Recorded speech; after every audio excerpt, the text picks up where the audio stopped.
ဒီကနေ့ကျွန်တော်တို့တင်ဆက်ပေးသွားလို့တဲ့အကြောင်းအရာလေးကတော့ဇာတာပတိတာသမီများအတွက်တသက်တာကံကြမ္မာအဟောနဲ့တိမှတ်ဖွယ်ရာများအကြောင်းပဲဖြစ်ပါတယ်။ဇာတာပတိတာသမီများဟာစိတ်ရင်းစေတနာကောင်းပြီးတော့ပွင့်လင်းဖြူစင်တဲ့စိတ်အယိုးခံရှိကြတဲ့သူတွေဖြစ်ကြပါတယ်။လူတိုင်းကိုခင်မင်တက်ကြတဲ့သူတွေဖြစ်ပါတယ်။လူတစ်ဖက်သားကိုကူညီလိုချင်စိတ်ရှိကြတဲ့သူတွေဖြစ်ပါတယ်။ရရေးရွာရေးနဲ့ပရဟိတအကျိုးဆောင်စိတ်ရှိတဲ့သူတွေဖြစ်ကြပါတယ်။သူတို့ဟာမိသားစုမိတ်ဆွေအပေါင်းအသင်းတွေအပေါ်မှာတန်ရုံးစင်ကြီးမားတက်ကြပါတယ်။လူအများရဲ့ချစ်ခင်ယုံကြည်လေးစားမှုရရှိကြပါတယ်။တည်ငြိမ်ပြီးတော့ကိုယ်ရည်ကိုယ်တွေးပြေးဝတဲ့သူတွေဖြစ်ပါတယ်။ဇာတာပတိသားသမီးတွေဟာမိမိရဲ့ရောက်လျာအရက်ဒေတာကျင်လျာဘဝမှာအစဉ်ပြေအောင်ရှင်သန်နေထိုင်ကြတဲ့သူတွေဖြစ်ပါတယ်။သူတို့ဟာထက်မြက်တဲ့စိတ်ရှိသူတွေဖြစ်ကြပါတယ်။မတရားမှုတွေကိုလည်းအလိုမကျတတ်ဆန့်ကျင်တတ်တဲ့စိတ်တတိရှိတဲ့သူတွေဖြစ်ကြပါတယ်။လူရှင်ပြီးတော့အတွေးအခေါ်ရှိသူတွေဖြစ်ကြပါတယ်။စိတ်ထဲရှိတဲ့အတိုင်းသာပွင့်လင်းစွာပြောဆိုတတ်ကြတာကြောင့်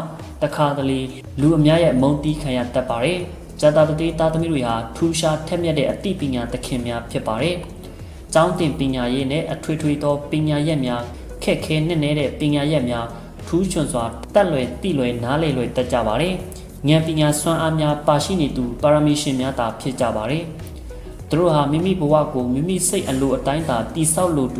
ူမိမိဘဝရဲ့ဘယင်ဟာမိမိကိုယ်တိုင်သာဖြစ်ကြပါတယ်။သူတို့ရဲ့တသက်တာဘဝဟာကိုယ်အားကိုကိုယ်ကြိုးစားပြီးတော့ထူးခြားတဲ့ဘဝအောင်မြင်မှုပန်းတိုင်ကိုရောက်ရှိသူများသာဖြစ်ပါတယ်။ဇာတာပတိသားသမီးများဟာအချစ်ရေးအိမ်ထောင်ရေးတောကအများရတတ်ပါတယ်။ဒါပေမဲ့ရေရှည်အိမ်ထောင်ရေးတသက်တာအတွက်အောင်မြင်ကံကောင်းတဲ့အိမ်ထောင်ရေးဘဝရရှိပါမယ်။သူတို့ဟာပညာရေးနဲ့ထူးခြားစွာအကျိုးပေးသူများဖြစ်ကြပါတယ်။စာပေဂီတနဲ့ပကြီးပပု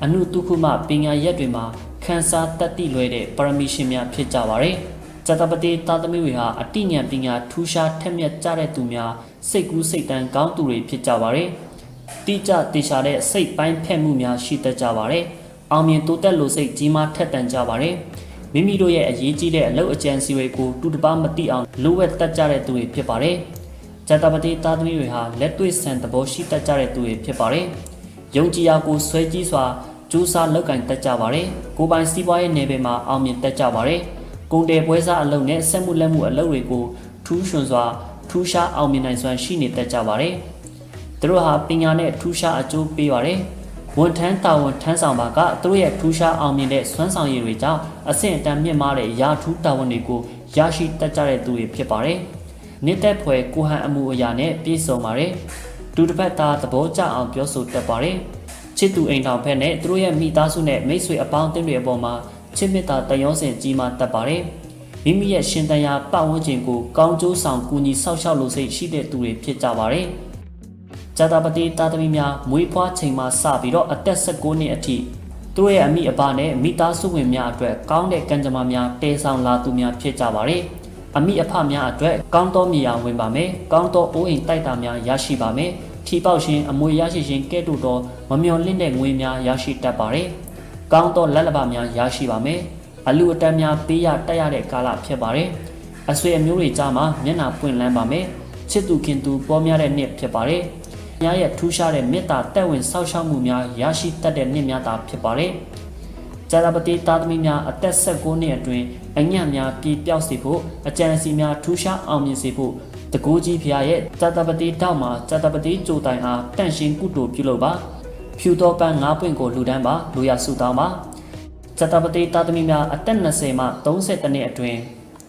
ဝေးလံသောအရက်ဒေတာများနဲ့ရရှင်ဝေးလံသောအရက်ဒေတာများတို့တွာလာရရှင်နဲ့ဘဝမိုးကောင်းကင်မှာပြန်တန်းရှင်များစတင်ရမယ့်နေ့ကာလဖြစ်ပါတယ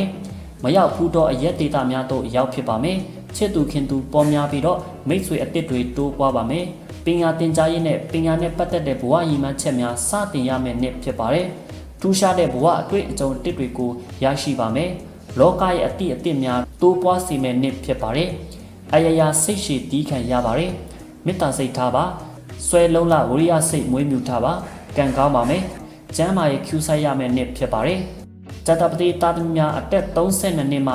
အသက်52နှစ်အတွင်းထူးခြားကံကောင်းတဲ့နှစ်ဖြစ်ပါတယ်။ဝန်ထမ်းဖြစ်ပါကအလုပ်အကိုင်ရာထူးတိုးတက်ပါမယ်။ကိုယ်ပိုင်လုပ်ငန်းသမားများထူးခြားအောင်မြင်ပါမယ်။မြေဝင်ပါမယ်။အမွေရတတ်ပါတယ်။ငွေကြေးဥစ္စာတိုးတက်ကံကောင်းလာပါမယ်။ချစ်သူခင်သူပေါ်များပါမယ်။ဘုံတကူတောက်ပါမယ်။စမ်းပွင့်တဲ့နှစ်ဖြစ်ပါတယ်။ ဘဝဤမှန်းချက်အလုတ်အကြံများထူးခြားစွာအောင်မြင်ကံကောင်းလာပါမယ်ဇာတာပတိတာသမီများအသက်32နှစ်မှ52နှစ်အတွင်းအညံ့များပြည့်ပြောက်စေဖို့အကြံစီအောင်မြင်စေဖို့တကူကြီးဖျားရဲ့တောက်ကြံနန်းတောက်မှာတန့်ရှည်ကုတိုပြုလုပ်ပါတစ်ပြီး6လုံးလူပြီးတော့လိုရာဆုတောင်းပါဇာတာပတိတာသမီများအသက်53နှစ်မှ58နှစ်အတွင်းနေရက်အလုတ်ဘဝအပြောင်းအရွှေ့ကြုံတတ်တဲ့နှစ်ဖြစ်ပါတယ်အိုးအိမ်တိုက်တာအတစ်တိဆောက်ခြင်းနဲ့ပြောင်းရွှေ့ရခြင်းပြုလုပ်ရတတ်ပါတယ်အကြီးအကဲတို့ရဲ့မဆကူညီမှုရရှိတတ်ပါတယ်အိမ်တွင်းရေးကြောင့်စိတ်တော့ကများတတ်ပါတယ်တာသမီကံထူးခြားအကျိုးပေးတတ်တဲ့နှစ်ဖြစ်ပါတယ်ကူညီမဆတဲ့မိတ်ဆွေအတစ်များရရှိပါမယ်နေရက်အလုတ်ဘဝအပြောင်းအလဲများဖြစ်တတ်ပါတယ်အတွေ့အတစ်အလုတ်ဘဝအတစ်များစတင်ရတတ်တဲ့နှစ်ဖြစ်ပါတယ်ကျမ်းမာရေးကတော့ဥခေါင်းပိုင်းဝေဒနာတတိထားပါဇာတာပတိတာသမီများအသက်59နှစ်မှ83နှစ်အတွင်းငွေကြေးဒနာဥစ္စာကံကောင်းတဲ့နှစ်ဖြစ်ပါတယ်ထီပေါက်တတ်ပါတယ်ထီပေါက်တကယ်တော့မမျော်လင့်တဲ့ငွေများရရှိတတ်ပါတယ်ချစ်သူခင်သူပေါ်များပါမယ်မျက်နှာပွင့်လန်းပါမယ်ငွေကြေးထူးခြားကံကောင်းပါမယ်ကားဝင်တတ်ပါတယ်ထီအမြဲကန်ဆန်းတက်တဲ့နှစ်ဖြစ်ပါတယ်အလူအတန်းများပေးလူရတတ်ပါတယ်တာသမီများအတွက်တောကများရတတ်ပါတယ်ကျမ်းမာရေးကတော့1 byte နဲ့4တတိပြုရပါမယ်ဝက်သားရှောင်တင်တဲ့နှစ်ဖြစ်ပါတယ်ငွေကြေးနဲ့ရင်းနှီးတဲ့အလုပ်များထူးခြားစွာအောင်မြင်တဲ့နှစ်ဖြစ်ပါတယ်ဇာတာပတိတာသမီများအသက်59နှစ်မှ83နှစ်အတွင်းအညံ့များပြည့်ပြောက်စေဖို့ကံကောင်းစေဖို့တကူကြီးဖျားရဲ့တနင်္လာကျိုးမှာတန့်ရှည်ကုတိုပြုလုပ်ပါကံကောပန်ဓမ္မမဟုတ်ကံကောနှကိုင်းလူပြီးတော့အလိုရာဆုတောင်းပါဇာတာပတိတာသမီများအသက်84နှစ်မှ82နှစ်အတွင်းပြင်ပမိတ်ဆွေများထူးခြားအကျိုးပေးတဲ့နှစ်ဖြစ်ပါတယ်မိမိရဲ့ဆွေမျိုးသားချင်းများနဲ့အကျိုးပေးပါမယ်ငွေကြေးအရှုပ်ရှင်များတတိထားရပါမယ်ငွေကြေးယုံကြည်အနံ့လွဲပြောင်းရှင်များတတိပြုပါဆက်နှစ်တက်ဆိုင်တဲ့ပစ္စည်းများထိုနှစ်အတွင်းထူးခြားအကျိုးပေးပါမယ်ကျမ်းမာရေးကတော့စေမအစာမတတိပြုရပါမယ်ဇာတာပတိတာသမီများအသက်83နှစ်မှ82နှစ်အတွင်းအညံ့များပြည့်ပြောက်စေဖို့အလုတ်အကြံများကောင်းမွန်စေဖို့တကူကြီးဖျားရဲ့အင်္ဂါနန္ဒမှာတန့်ရှည်အမှုကုတိုပြုလုပ်ပါအင်္ဂါကြုံမင်းကိုရည်စူးပြီးတော့စပယ်တုံးကုန်းလူတန်းပါလိုရာဆုတောင်းပါ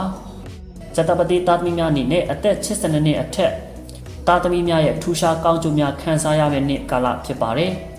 ဝေးလံတဲ့အရက်များမှတကူကြီးစေတီဖျားများကိုရောက်ရှိဖူးမြင်ရပါမယ်လူအများရဲ့ယုံကြည်အားကိုးလေးစားခြင်းကိုရရှိပါမယ်ဓမ္မအလင်းများထိုးထွင်းတည်မြင်နိုင်တဲ့နှစ်များဖြစ်ပါတယ်ကျမ်းမာရေး1 byte နဲ့4တတိပြုရပါမယ်ဝက်သားရှောင်တင်တဲ့နှစ်ဖြစ်ပါတယ်ဇာတာပတိတာသမီများအသက်82နှစ်မှအထက်အညံ့များပြည့်ပြောက်စေဖို့အကြံစီများအောင်မြင်စေဖို့တကူကြီးဖျားရဲ့ဗုဒ္ဓဟူတောက်မှာတန့်ရှည်ကုတိုပြုလုပ်ပါရွက်လာလေးညွန့်ရေစင်လေးခွက်လူပါလူရဆုတောင်းပါဇာတာပတိတာသမီများအတွက်တိမှတ်ဖွယ်ရာများကတော့ဇာတာပတိကျိုတက်ဟာ19နှစ်ဖြစ်ပါတယ်ဇာတာပတိကျိုရုပ်ပုံတင်ကေတာဟာကြွက်ရုပ်ပုံဖြစ်ပါတယ်ဇာတာပတိကျိုအရက်ကတော့အနောက်ဆူဆူဖြစ်ပါတယ်ဇာတာပတိကျိုနန်တင်အခရာကတော့